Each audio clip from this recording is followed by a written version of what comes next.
And I just want to say, everyone, and for those of you watching later, welcome. But for those of you watching it live, I just want to say, hey, I want you to feel this, right? I want you to feel this. And when I say, well done, because you're taking your life into your own hands. Because it takes courage to show up for yourself, to say that something in me still believes that healing is possible, right? And that means that even after everything that we've been through, there's still a part of us that refuses to give up.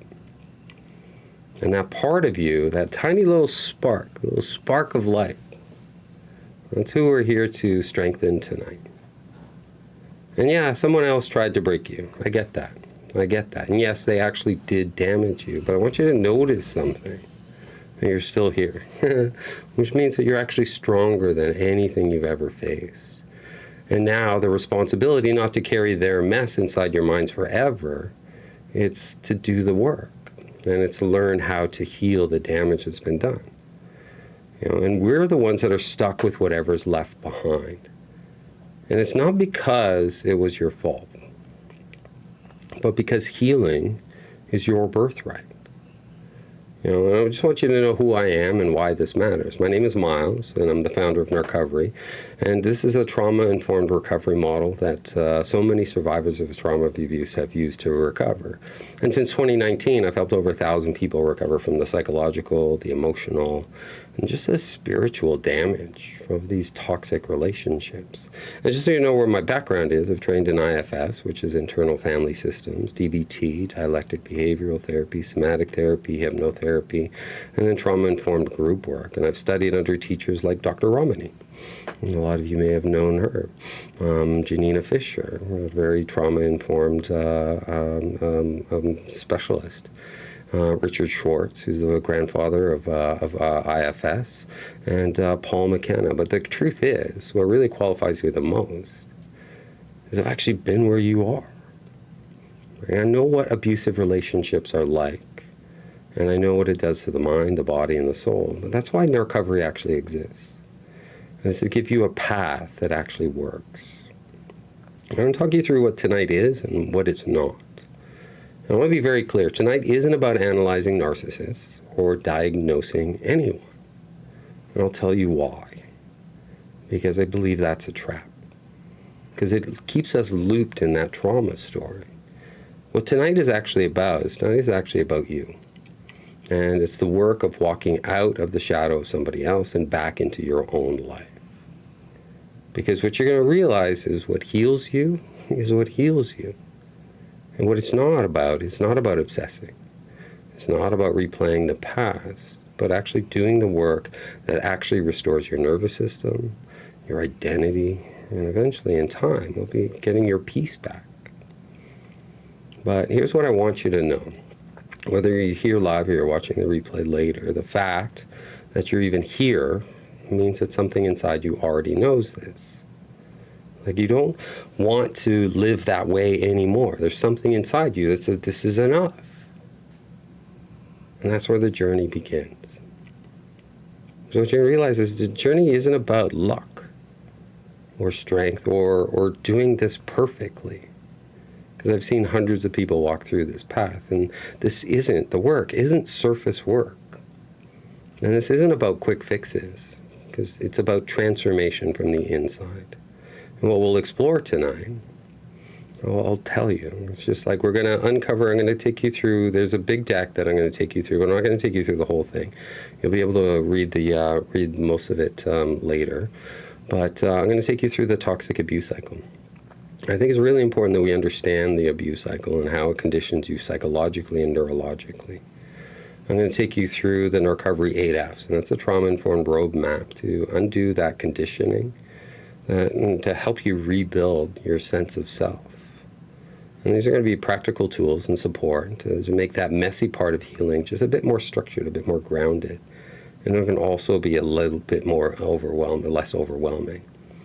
And then we'll take Q&As, and I'll take the questions live. And for anyone watching later, just leave your questions in the comments, and I'll respond to you there.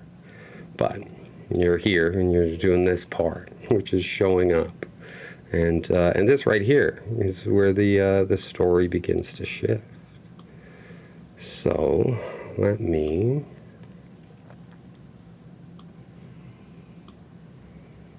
there we go. So I hope you can see it all.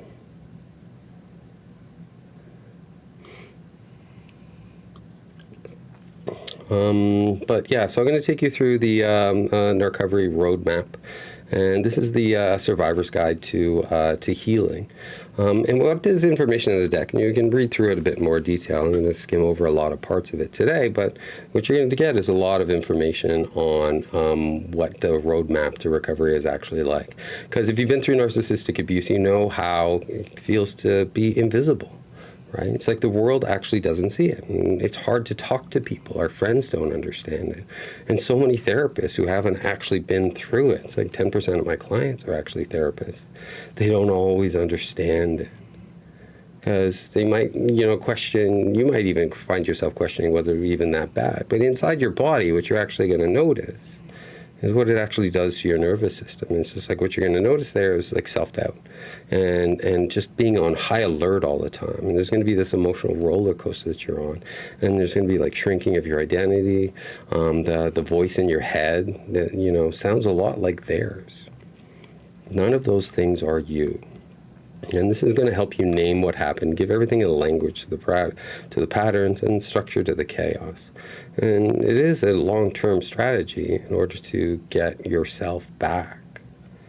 And this is for anyone who's ready just to stop spiraling. Right?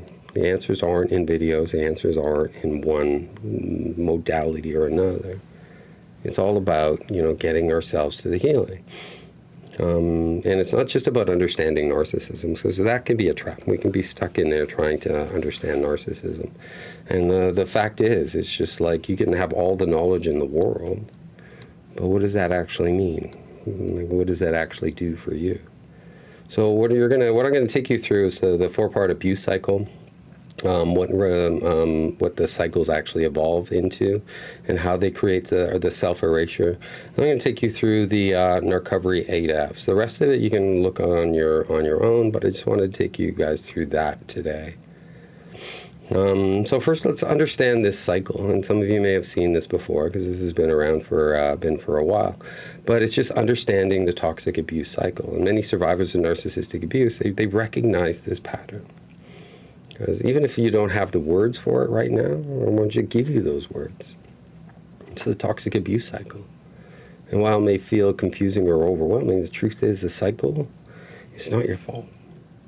Because you didn't walk into this knowingly. There's a grooming process, and this breaks down the grooming for you so you understand it. Because the grooming happens bit by bit, moment by moment. So I'm going to break this down for you. The first part of that cycle is the love bombing or the honeymoon phase. And this is where it all begins, because it starts actually with a dream. And so it's a shared fantasy that's created. And when you kind of meet them, there could be a feeling of destiny that's involved, or you feel adored or mirrored. They become exactly what you want them to be. If you're looking for somebody that's confident, then they're going to be confident. If you're looking for someone that's charming, they're going to be charming. If you're looking for somebody who's attentive, they're going to be attentive. This is a mask that they put on because they read your signals. But what we'll also learn is that it's not real. This is actually the opening part of the manipulation. This is a manipulation through mirroring. And they read your body language, and they listen very, very carefully. And they kind of make you feel that, they're the perfect match for you. And the point of this whole stage is actually to disarm your boundaries. And this is to win your trust, so you drop your guard. And this phase is intense because it feels like it was meant to be. And when it leaves, we just long for wanting it back. Now, it takes a lot of effort to be the perfect partner or sister or parent. It takes a lot of work. So when things kind of settle down, it can feel safe for you to let down your guard because there's no drama, there's no big red flags, and you feel safe. And then what ends up, after you let your guard down, you start to share more. This is where you open up. The trust kind of opens up. And this is where they start mining for your own vulnerabilities, your fears of abandonment, your past traumas, your insecurities. And it's not to help you heal, but they're actually storing them. They're storing them back in their minds because they're going to use these against you later when the power dynamic starts to shift. The next phase is the tension phase. And the tension phase is where you notice something shifts. And you start to feel like you're walking on eggshells. There's something different. Right? That person in the love bombing phase and the calm phase, it's just like there's something off. There's something different. And they could be passive. They could be easily irritated. They could be cold, passive aggressive. But the whole point of this cycle is to make you feel like maybe I did something wrong. And this is where the self-doubt starts to creep in. This is the very beginning of it. And the feelings that we can kind of associate with it is just kind of confusion. Because is this the same person who adored you, who knew all of the things that you liked, who adored all the things that you liked? But this tension is calculated because the tension is there to destabilize you. And it primes you for what comes next. And the next is the incident itself. It'll be something. And this is where things just kind of blow up. Right? You're walking on eggshells for a while, but something inside them is going to trigger them. And in the early stages, they're really, really small. But they're deliberate tests to see what you'll tolerate. Because if you want to know what actually happens, is just like, they know what they need to know, but they want to know how much damage they can cause to you. But they don't want to cause enough damage for you that the relationship will end right there. What they're looking to do is to see how much damage they can do and you don't leave. And then we repeat the cycle. Because after we go back to the cycle, it's like after the incidents, that's where the promises are made, the affection, the attention, where the love bombing just returns. And you start to drop your guard again. We'll find excuses. Maybe they blame it on the stress. Maybe you blame it on their stressful work environment. Or worse, they make it your fault. Right? It's just the way the cycle just resets. And it goes back into the honeymoon phase. Why this cycle is so dangerous? Well, because each time that you go through the cycle, you lose a little bit more of yourself. What narcissism do, and what this abuse cycle is designed to do, is it attacks self-esteem. And it does it over time. It's not done in one and done. It's done over time, again and again and again and again. And then each time you go through the cycle, you lose a bit more of yourself. You start to question your reality. You start trusting your gut. You start, adapting your behavior to avoid that tension, to shrink. You don't want to set them off. And the goal of the cycles is to erode your self-esteem slowly, so subtly, that by the time something truly awful happens, you're way too conditioned, way too confused, and too depleted to leave. You don't have the energy to leave even. And then what else forms is cognitive dissonance. This is the emotional split that happens. And I'll explain why that is. It's just because in this phase, it's just like our brains are flooded with dopamine. But we also know that this is a lie, right? So we want to believe this as the truth. We want to see them, imagine them as this person, the loving, caring, attentive person. But the reality is that's not who they are. So our brains switch from these highs of dopamine, feeling like on top of the world, to all of these intense lows. And we just keep going back and forth into them. And that's where this emotional split happens. And with trauma, that's what splitting is. Because it's one of the most painful parts of this cycle, is the mental split that it creates. Because you end up holding two versions of this person in your mind. It's the one who adored you and the one that hurt you. And yet we have to come to terms with this is the exact same person. So our minds get confused because which one is real? Because sometimes our minds believe that they're the perfect person and we're the ones that messed up, or they're the harmful person and they're the ones that are going to keep hurting us. So in order to manage this and cognitive dissonance, in order to manage it, we cling to the fantasy. Because the reality, this is way too painful. Because the truth is, the version that hurts you is who they are. The rest is an act. And this confusion is called cognitive dissonance. And it's what keeps us stuck long after the fairy tale ends. And then it's also part of the brain chemistry abuse. right? Because even after we leave, it's just like our brains still crave the dopamine, and they crave the craves the adrenaline rushes. Our brains are constantly, we're on that cycle for years, for some of us, decades for others.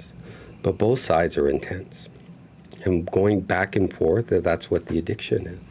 If you want to know, it's like what the one-armed bandit at the casino is all about. It's because it is so random. You don't know when you're going to get that hit, so we just keep pushing and pushing and pushing. We stay much longer than we need to, and over time, this roller coaster trains your nervous system to crave chaos. And even after the relationship ends, what you're going to realize is your brain is still going on to these cycles all on its own. This is not your fault. Because if you ever asked yourself, why didn't I leave sooner? Or how did I end up here? Please hear this. This is grooming. Because you were groomed. You were emotionally manipulated, gaslit, and trauma bonded to a person. The intent was to hurt you. And what happened to you means that you're just human. You're open-hearted, you're trusting, you're loving. And somebody exploited that. So breaking the cycle, the first step is awareness. Being able to label where you are on this cycle. If you're still in contact, love bombing can be very small, but it can also be extreme, right? And I also want to take you through the toxic timeline, because this is a system that kind of plays out in the background and happens over time. But what happens over time is the dream ends in emotional erasure. Now you've been exploited, the toxic abuse cycle. You've been through it so many times now that we're just going to take a look at how the toxic relationship evolves over time. Because why it often gets harder to leave, and the longer that you stay. Because at first glance, it may look like a normal relationship. There's a few ups and downs. All relationships have them. But when we break it down, we start to see the patterns of psychological conditioning. And this is not just a timeline of events, it's a map of how you were gradually trained to abandon yourself. When these relationships start, it's just like, it's mostly love. You get the love bombing, the calm, the tension, and the incident. Those are the cycles. And if you look at the amount of time that you spend with them, it's like, wow, this is an amazing kind of thing that happens, right? It's just like the love bombing is dominant. They're very attentive, calm, feels very peaceful and hopeful. And then the tension is just a little minimal. And the incidents, they happen, but they're subtle, and they tend not to be directed at you. The early kind of incidences tend to be directed about somebody else, a judgment about an ex or my coworker or a friend of theirs or something, because they're testing just to see what they're gonna get. And but make no mistake, these are tests. In the early stages, they're tests. They want to see where your triggers are. They want to find your weak spots. And then over time, what you're going to notice is, love bombing, they're still really good at it. The calm phase is really nice. But the tension is more directed at you now, and the incidents tend to be directed more at you. Because they're no longer just venting about others, they're critiquing you now. And, it's not direct at first. It's like, I'm only saying this because I care, right? That might be a line that you hear. But comments may seem helpful, but they're also laced with judgment and disapproval and being a little condensational. And then your vulnerabilities that you share during that calm phase, they start being stacked up against you here. And this is where you're experiencing some love and some calm, but the attention is now directed at you. And then there's going to be more tension, and the incidents escalate. Because now the balance is starting to shift. The love bombing becomes rarer, right? And most of it shows is it starts to be more like breadcrumbing, but the tension that you're in feels like it's almost constant. And the incidents, this is where like violent outbursts can be, temper tantrums, fits. And at this point, you can experience things like emotional abuse or emotional withdrawal, guilt tripping, passive-aggressive behavior. But you're feeling like you need to walk on eggshells, and you tell yourself, this isn't who you are. So you cling to the memory from the beginning, the one that your nervous system knows, and that's survival mode. And then phase 4, this is kind of like most relationships end kind of between here and between here. And some, you'll notice, there'll be people that have been in relationships for 50 years. But you can see the relationship wasn't a healthy one. Because what the goal of this is to keep you hypervigilant, scanning for signs of danger, right? This is like a master and servant kind of thing. It's just like, you have to anticipate my needs, right? And that's the expectation. You have to manage their triggers. So you shrink your identity to avoid setting them off. And this isn't love. This is actually fear. What they're actually creating is fear. And in order to survive an environment of fear, it's just like you have to be in survival mode. And surviving isn't living. The relationship is now hierarchy. They're in control, often treating you like a servant or a possession. And you're expected to appease, obey, and absorb their dysregulation, right? And they might throw in a kind moment over here or there. It might just be a little bit of love bombing at that point. But at some point, what we need to do is we need to reverse this cycle. So when you first start recovery, if this is what you're in, living in tension all the time, you're going to be in that state. And then in order to heal those things, we just need to rebuild that sense of self that just kind of got lost to people-pleasing somebody else. And you don't jump from total collapse to empowerment overnight. We can't just go from here to here. It's just not possible. The healing process is gradual and it does take time.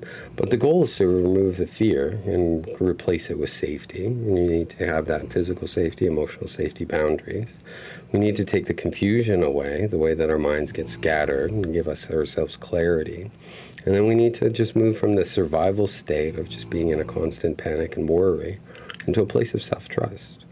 And then we go from breadcrumbing, trying to get somebody else to have our needs met, to you being the one that's going to have all your needs met. Right? So I'm going to take you through the next part of it, which is about reversing the order. So this is the Narcovery 4-phase recovery roadmap. And I call it the 8 Fs. And it's because all of the stages have Fs: facing our fears, feeling our feelings, finding freedom, and then becoming future-facing. Right? Because healing after narcissistic abuse is not linear. It's not a checklist. Because it's not about moving on overnight. It's a journey of rebuilding our nervous system and reclaiming your identity. And we actually have to relearn how to feel safe inside our own body. And this little roadmap here is going to help us, because there's going to be days where we're going to be extremely volatile. And then we might go through this cycle up and down 3 or 4 times a day.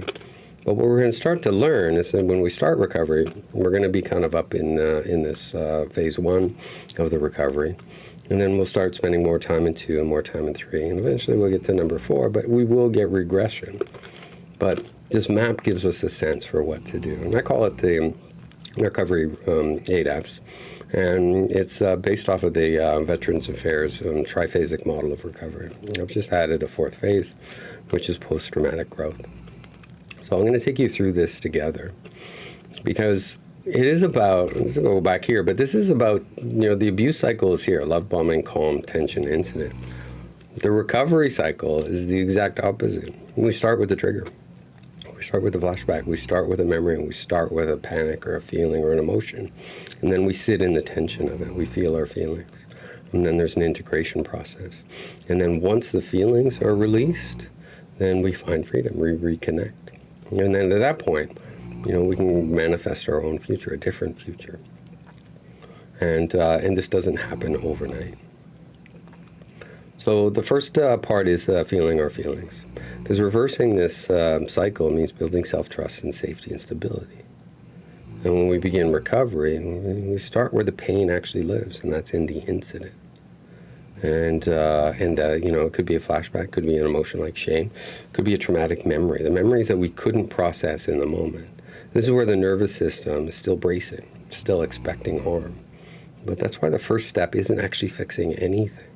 It's facing the fears. In order to do that, we have to establish safety, security, and stability. And we do that with physical and emotional distance from the abuser, finding safe spaces, finding communities, regulating our nervous system. There's breath work, grounding, somatic tools. And this step is not fast.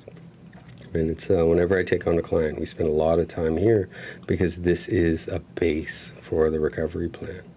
And then next becomes, once we have enough feelings, then we can feel our feelings. Once we have enough safety, we can feel our feelings. And this means actually sitting in the discomfort of what our feelings are, what we've repressed, what's holding back, what's in the background. So there's going to be a lot of grief. There's going to be a lot of anger, rage sometimes, heartbreak, confusion, shame. But through that, sitting through those emotions, that's where the relief actually comes. Because some days the emotions are just going to pour, and other days you won't be able to feel anything. You'll just be numb. But I want you to see that this is part of the process. It's the way your system, metabolizes everything. And this phase is also where, we get the withdrawal symptoms that'll appear. The brain misses the dopamine, the love bombing. And the body misses the cortisol spikes and crisis. Because it's not about, the psychological, it's actually chemical. And the emotions that you grieve, that's the version of yourself that tolerated this.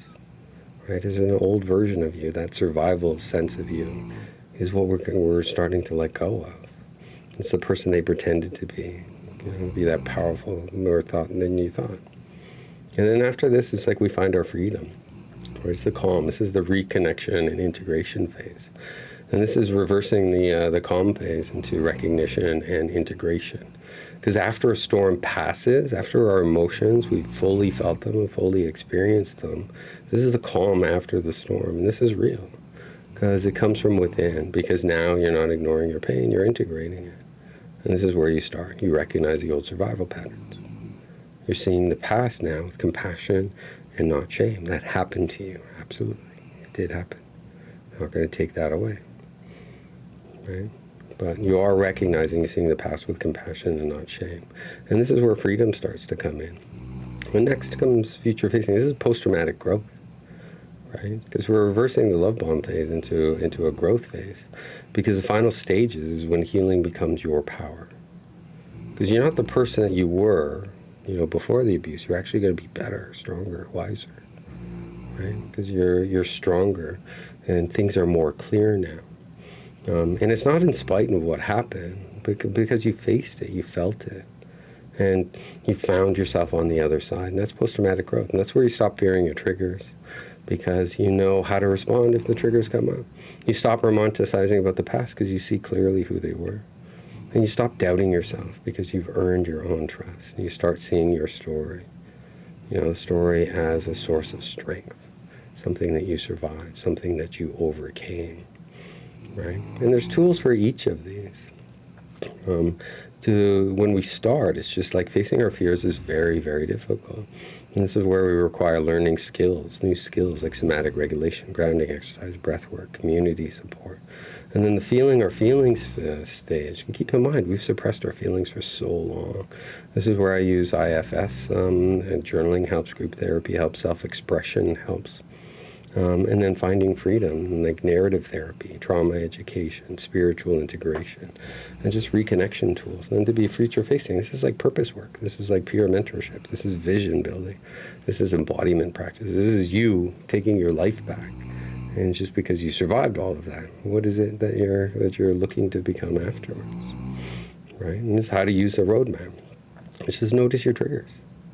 Right? Face your fears. You can place your hand on your heart and your belly and just name the fear out loud. I'm scared right now, but I am safe. You ground your present moment. A flashback is just your brain taking you to a memory from the past. And the brain doesn't know the difference between the past, present, and the future, so we have to teach it slowly. And then to feel our feelings, we do have to learn to pause and just sit in that discomfort. So, and then labeling your feelings, because many of us don't even know what we're feeling. It's like, I feel. Like, finish that sentence. And cry if you need to. Scream into a pillow if you need to. Breathe through the discomfort. Just let the emotion move. It's like, don't suppress the emotion. And then you reconnect. This is where we find our feelings, our freedom. Because this is the truth that happens after these emotional releases. You're carrying these burdens. that our parts carry, it's just like they get released. Then you can return to things that you love, like music, love, nature, whatever it is that you're doing. You're actually telling your nervous system that I'm not broken, that I am finding my way back. And then eventually we're going forward facing. You're asking, what did this lesson teach me? What did I learn? What resilience did I have? What kind of life am I going to rebuild after this? Because today I will show myself gentleness, right? And you're going to reflect on your process. I used to feel angry, but now I can feel courageous. I used to feel shame, but now I can feel joy. And you can visualize a future, one that's you're living in peace. And that version of you, it already exists within you. Because, even if we go to our neocortex, like our traumas are stored in the back of our brain, but our neocortex, that's our thinking part of our mind. This is where we're going to start spending more and more of our time. So I'm going to end it there, but there is going to be more things in this file. The drama triangle is something that's a very helpful tool. I'll probably go through this in our next call. But it kind of gives you a sense for the roles that are doing different play, and also gives you tools for getting out of drama. Because one of the things is just like there's an addiction to drama, and they know how to attack our weaknesses and our vulnerabilities. And this tool, it really helps with those things. And there's other things in this deck that you can see that it helps you put things together. Walking through the toxic timeline backwards, right? Because we start with doing everything in reverse, using the 8 Fs as a compass to where you can check in. Where are you today? Have you felt any intensive feelings? Are you in a freedom state? Like, are you thinking about the future? The drama triangle is a guide out of chaos. And this is a 7-step roadmap that after you're in a stable enough place, we can just kind of go through that, and we can actually make everything that you want to happen. We just have to do it on repeat, and we just go through these 7 steps again and again and again and again.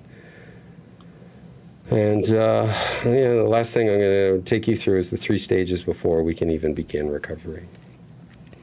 And this is actually quite important because, what happened before healing, that's where every healing actually starts. Because healing from narcissistic abuse is not quick, and it's not easy. And if you're looking for these quick, easy fixes, then you're actually on the abuse cycle yourself. If you know the love bombing, the abuse, whatever it is, you're on it yourself. If when you get triggered, you look for something to placate you or something to soothe you, whether that's alcohol, whether that's binging, watching Netflix, or whether that's, looking for answers on YouTube again and again, or researching narcissism.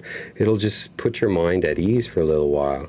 But what you're going to find is that calm that comes afterwards doesn't last very long.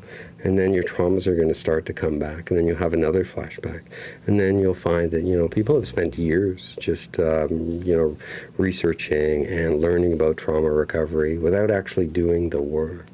The work actually isn't about, because those are coping strategies. A lot of us during our recovery just are living with coping strategies. We're doing things to avoid our feelings. But in order to start the healing process, you have to start with the trigger. And then we have to go backwards through it. But we can't even do that if we don't recognize that there's a problem, right? If we're just using coping strategies and they're getting us by, then it's not bad enough. The triggers aren't bad enough. PTSD isn't bad enough. The anxiety, the panic attacks, it's not bad enough. So we can keep using those coping strategies, and you can stay on level stage 1 forever. Right? But the whole thing is, it's just like your nervous system is going to get tenser and tenser and tenser over time. And then if it is bad enough, then we go on to that next stage, just to make a decision to do something. Have I hit my limit? Right? Are these coping strategies the way I'm going to live for the rest of my life? Or am I actually going to process these hurts that's kind of there? And you have to know if you've hit your limit, because you may not have hit your limit. In which case, it's just like, all right, you're still using coping strategies. But if you have hit your limit, then the next step is to take action, right? This is a long-term commitment to your healing. I don't have any 12-week programs. I don't have any weekend retreats. I don't have any of those things. To start this process, you are looking at a year and sometimes longer if that's what it needs to do, because it's just like we've been abused for so long, and it takes time. It takes time to recover, and takes time to do that. And if you are at that place, most people kind of can get stuck at I can't take action. I have hit my limit, but I can't take action. Right? And what we're talking about there is the freeze response. Right? The thought of doing difficult work and feeling emotions that I don't want to feel, that can be overwhelming for some of us. And that takes a lot of work and energy to uncover, and it also takes specialized support in order to do that work, right? But before we open things up for questions, I just want to let everyone know it's like we've talked a lot tonight, and I hope that all this information is resonating with you. And if you'd like to go deeper in this work, you can find more information about support and programs that I have on narcovery.com, and join my newsletter. It's where you'll get important information about upcoming events and trauma-informed workshops, and just practical tools that I like to share with everyone. And just reflections. But wherever you are right now, it's just like, head over to narcovery.com. And we can connect. I'll also share a link to my calendar if you want to set up a one-on-one, and I can talk you through it. Yvette says, healing process begins when you realize that what insecurities attracted you to the narcissist, and heal those insecurities, and then set boundaries and put yourself first. That's really good. That's really good. Because, that's exactly what it is. And the recovery process is difficult, but if it was easy, you're not going to be very strong at the end. So the fact that it is difficult, and the fact that we do have to work at it, and we have to work on ourselves. We have to actually put ourselves first, which is hard for people, especially with people-pleasing tendencies, where it's just like we have a tendency to put other people first. And we have no problems feeling other people's emotions, but so often we struggle with feeling our own. Well, does anyone have any questions? You can just raise your hands or post them in the comments if you're not ready to talk or ready to share. But just raise your hands. I'm happy to hear your story. Happy to see how I can help. But just to expand on what Yvette was saying, it's just like, people say that healing begins when you understand what insecurities attracted you to the narcissist, but it's not about blaming yourself. It's about understanding what needed love, what part of you needed love. And most survivors, they don't walk through these abuse because they're weak. They walked in because a part of them was searching for something. We had a core need or core wound, and that could have been approval, could have been safety, could have been being seen, could have been there's just a feeling of being chosen by somebody. Because narcissists check, they sense those unmet needs of us, and they mirror them back into us, and they can be very powerful. And healing doesn't mean fixing your insecurities. It means tending to them slowly over time.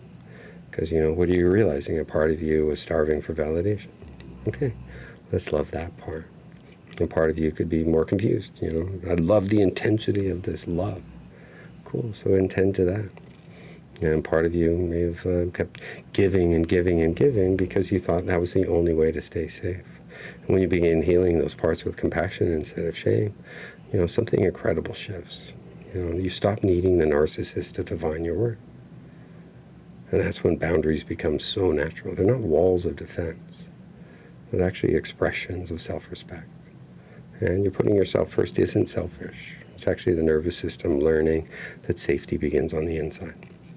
And when you meet your own needs with honesty, with care, you no longer attract people that exploit you. Hey. So, talking about, right now I'm in the coping phase where during the relationship I would use alcohol to regulate my nervous system, didn't even know why.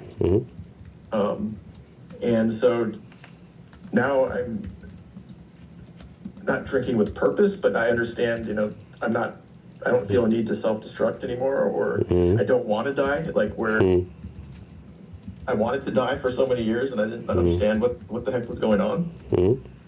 And I want to move on from coping to the next stage with, purpose and healthy lifestyle. So anyway, that's kind of where I'm at. And good. Well, remember the tools that we talked through, right? And a lot of that is just there are different ways of doing your setting your nervous system up. And one of those coping strategies, that keep in mind you're self-abusing at that point, right? Your abuser may be gone and they're not harming you anymore, but we end up becoming more. We become the ones that end up hurting ourselves. So I just want you to notice the urge to escape. And it's not just alcohol. You're going to realize that even when the alcohol's gone, you're using other things too. It could be just, TikTok videos. It could just be, streaming. It could be anything that numbs the brain because we don't want to feel our feelings. And what we're going to realize is once we regulate our nervous system, then our feelings aren't that scary to feel. That's a huge moment in recovery. And what you're describing is, that pull to numb out or pull to escape. Guess what? You were actually escaping in the relationship as well. You're probably doing it with cognitive dissonance. You're probably doing it with just staying quiet, right? But it's all just, self-protection strategy that once helps you survive that emotional pain. And even now you're starting to come out of it.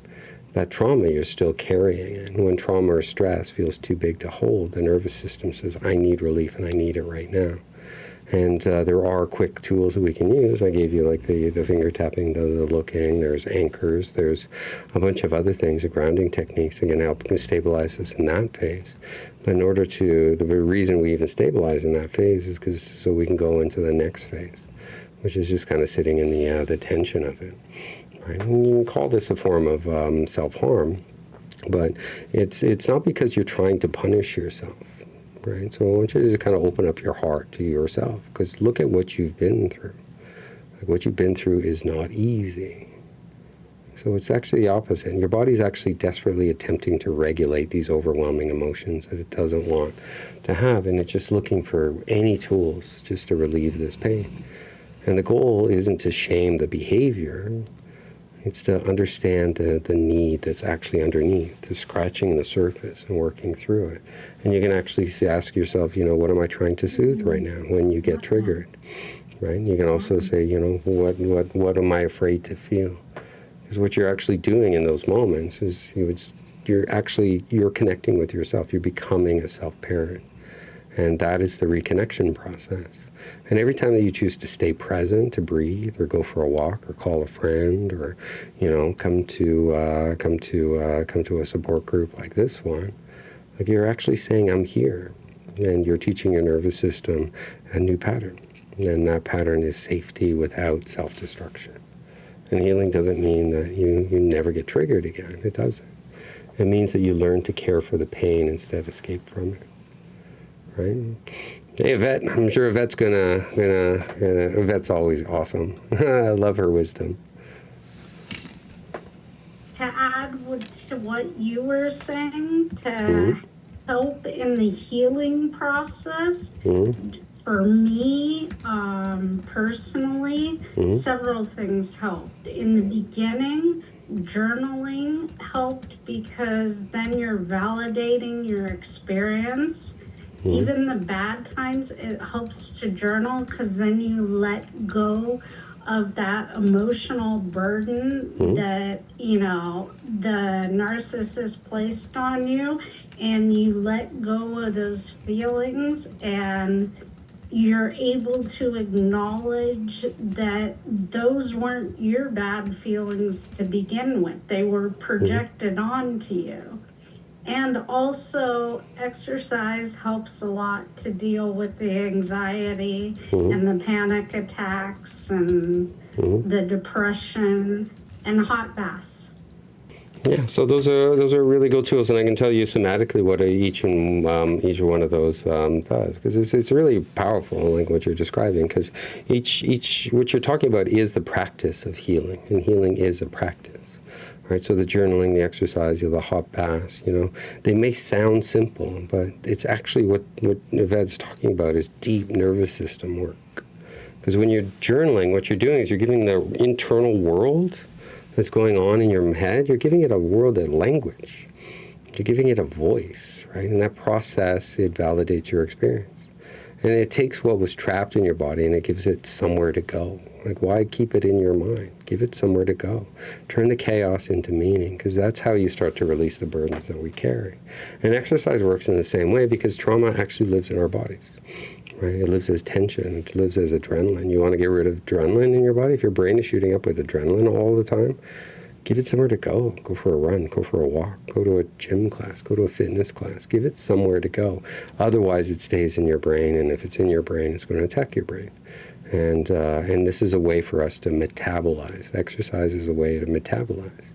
And it doesn't turn inwards. Exercise is a constant thing that everyone should do, but especially trauma survivors. Because if we don't process the anxiety, process that adrenaline and cortisol and that tension in our mind, it'll turn into anxiety, and then it'll turn into depression. And the hot baths, that's also regulation. Because warm water, it's a signal of safety to your body, because it slows your heart rate down. Warm water slows your heart rate, relaxes your muscles. It reminds your system what calm actually feels like. Right? And you are being held. You are lighter in water when you're floating in water. So you don't even have to hold the full force of gravity in the water. Right? Because all these things are all nervous systems. I can release instead of repress. I can soothe instead of spiral. Because it's not just coping, it's actually healing. And it is a great form of self-care. So you can just kind of look at what it is that you do. You know, what's one way that you help your body? What's one way that your heart works better for you? And, you know, anyone can share whatever that is. How long before you stop being tired? Well, you want to take off your mic and we can help me understand what that means? My voice is as rough as yours was most likely last time. Oh, yeah? You hear? Yeah. It's of course, after it's been 2 years by now, I think. Mm-hmm. And I notice I'm still very tired, just constantly exhausted. Mm-hmm. Why? Well, I mean, like, is it all the time, or is it just some of the time? Like, is it? It's, I think, more with it goes kind of up and down. Like, you know, you have good days, and then you feel like you're on top of the world, and suddenly you crash down again. Yeah, so it sounds like you're going from nervous system activation to repression, right? Because our nervous system has different ways of just kind of regulating, right? So you got two nervous systems. You have your parasympathetic nervous system, which is going to shut you down. The emotions are too intense, or the thoughts are too intense. The flashbacks are too intense, so your brain is going to shut you down. And once you're shut down for too long, sometimes it's just like we get triggered. And then all of a sudden we're in that fight or flight phase, right? Because if you look at that abuse cycle, it's like you're going on it yourself, right? Like you're continuing it on in yourself. So the goal is to actually go backwards through it. Don't make new changes. Yeah. Okay. And part of it is movement, right? What Yvette was saying, movement. And even though it's been 2 years, it's just like we still have to process that, right? Because I remember when we were talking a while ago, it was just like those traumatic memories are still there. And we do have to sit and we do have to process them.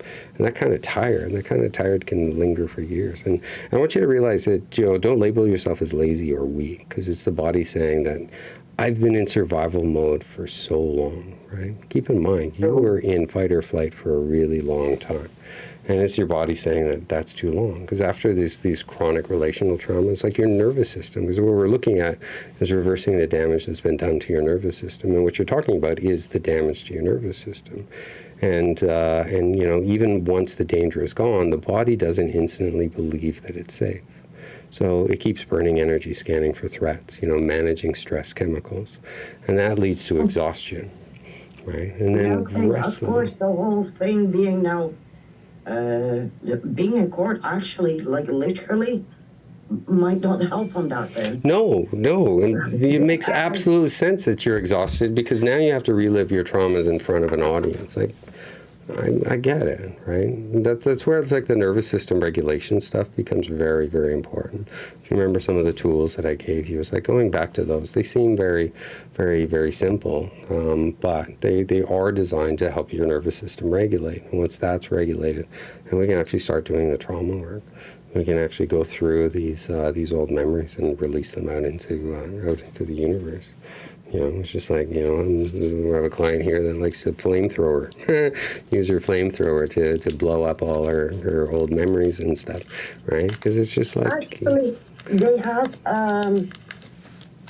in Canada, I've noticed one we have one in Montreal, and it's a room. They have like an actual room, and you can throw like cups and plates and stuff. Yeah, it's called a rage room.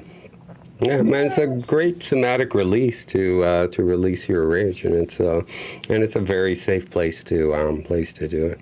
You know, but I want you to just kind of like pause for a second. I want you to imagine the last time that your body felt truly relaxed, right? Just truly relaxed, and just go back into your memory.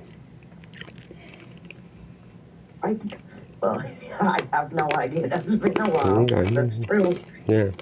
So that's just going to be part of it. I mean, now at home, I'm pretty relaxed, but you get triggered back into what you came out of course. Yeah, but that's the whole thing. It's just like, it's exciting for you, right?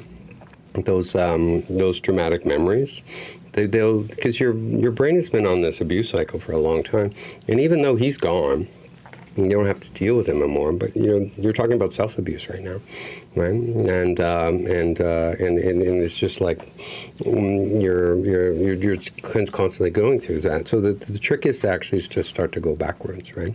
And to do that, you need support, right? We can't keep avoiding these things forever. You can kick the can for a little while. But you do need support. You do need the one-on-one. You do need somebody that can hold enough space to help you unpack all that. Because that emotional load that you're talking about, that's huge, right? And then you've got these new triggers coming because you have to go through the court process again. So it could be twofold. One, it can be re-traumatizing to you, but two, you can actually do the healing work even deeper because there's all that suppressed emotions that you had. If you get the support now to work through them, then this will actually be really helpful for you. Yeah, that's it. Anyway, thank you. No worries. But just think about it this way. It's like you've been running a marathon, a survival marathon, right? I don't run in general, so I would not know that feeling, but I get the idea. Mm-hmm. Yeah. Oh, and Jackie mentioned, menopause can also be part of the fatigue part. So that's something to look into. And actually, she's right. It actually might be something medical. You might just have, a B12 deficiency or something. I don't know. I'm making that up. But I'm just saying that there might be something medical in that. So I would look into that first. But from a trauma point of view, it's just like you are being re-traumatized. So it makes sense that you're going through what you're going through. Susan, thank you for this meeting. But first, I have to leave. I have to find I find your videos invaluable. Thank you so much, Susan. I'm so glad. And Yvette says it actually takes the body a lot of energy when you go into a state of cognitive dissonance. She's absolutely right because your brain is fighting between two realities. Right? And that's a hard thing to do. And your brain fights and fights and fights and fights and fights. The logical part of your mind, it can't make sense of the narcissist's actions, and that's what causes a cognitive dissonance. So thank you, Yvette, for that comment. She is right on that because it's so impossible to figure out how a person that you're supposed to care for and that's supposed to love you, how they can do this to not even the person that they love, just another human being. Like my mind, which I'm assuming is like most people's minds, it does not cross her mind to do this. So when you meet somebody like this, your mind just goes, I can't believe what I'm watching. Yeah, well, part of it is just... And you're still going, no. I know. But part of it is because you're looking at the world through your point of view. You think everyone is like you because you think that that's what it is, right? And it's like, hey, I'm kind, I'm loving. Everyone I meet is kind and loving. And all of a sudden, it's just like you realize that the world isn't what you thought it was. That there are horrible people out there that are trying to manipulate and control and do all of those things to us. And once they get their hooks into us, it takes a while to undo that, right? And, you know, meetings like this, they're good Band-Aids because it's just like, yeah, let's take the Band-Aid off. Let's flush out that wound. But like Yvette was saying, it's just like there is a job to do in the recovery process, right? And having the support, especially some, you know, like I've done this with 1,000 clients already since 2019, so there is a process, and there are tools that can make it easier. You can do it without therapy, absolutely, but it's just going to take a lot longer, right? Because even, you know, with professional support, it takes a long time. I don't have any quick fixes. I don't have any instant, you know, anything. Maria, thank you for inviting me. All the information you provided certainly helped me in this body journey, mind and body. And so, yeah, I'm so glad, Maria. I think Maria had to drop off. But anyone else want to comment? Jackie, Chastity. All right. Well, if that's it, thank you so much for coming. Thank you, Kelly. Yeah, I'm so glad you guys. Came, and some of you probably seen these things before. I'm watching your email because this whole deck will give you that roadmap. But this isn't a cure, right? This is just kind of giving you the tools that we need to do. It is a daily practice that we need to do and get into. It is self-care because it's just like we leave these relationships feeling empty. We feel gutted. And they have a way of making us believe we deserve that. And as a survival strategy, you know, we have to believe what we're being told, what we're being fed. But in time, it's just like all that damage can be undone. Partly, it's just like, you know, people will tell you, it's just like, you know, is it even yours? Right? Some of these emotions and some of this trauma that you're carrying, it's like, is it even yours? And if you ask yourself deeply enough, you realize that you picked it up from somebody else, right? Just like Rhiannon had got a cold and I got the bronchitis and something. I got it from somebody else. I had to carry it for a while, right? I had to cough it up and be miserable for a while. But then once it's gone, it's gone. And then there'll be another thing that we have to process, and another thing that we'll process.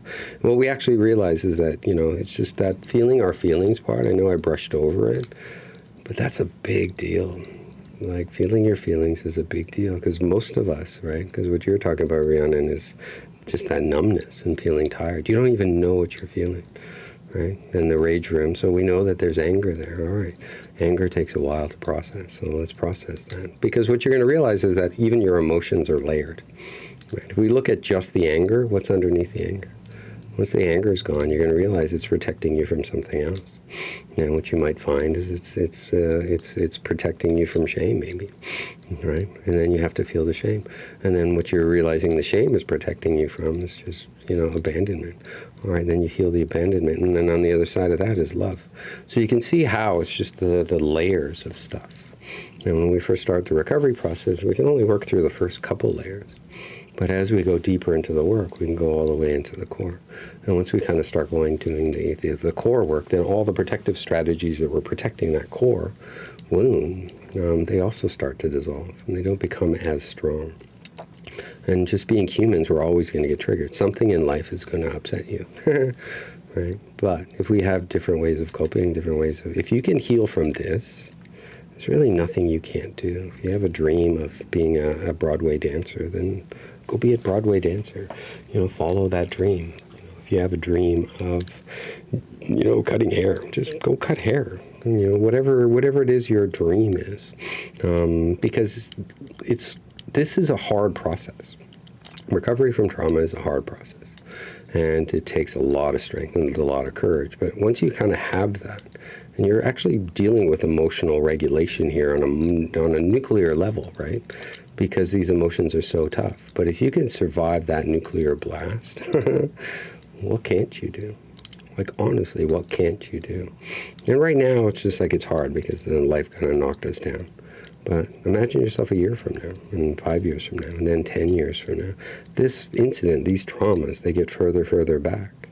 And then all of a sudden, it's just like your voice actually matters far more than theirs ever did. And that's what the growth is. So thank you everyone for watching. Thank you for all your support. Remember to like and comment on all my posts. And the next live session that we're having is going to be in about 3 weeks. So I hope to see you guys there. And we will talk soon. And if anyone needs any more information about any of my programs or any of those things, you can find it on narcovery.com. And there'll be a link to my calendar also below. All right. Bye, guys.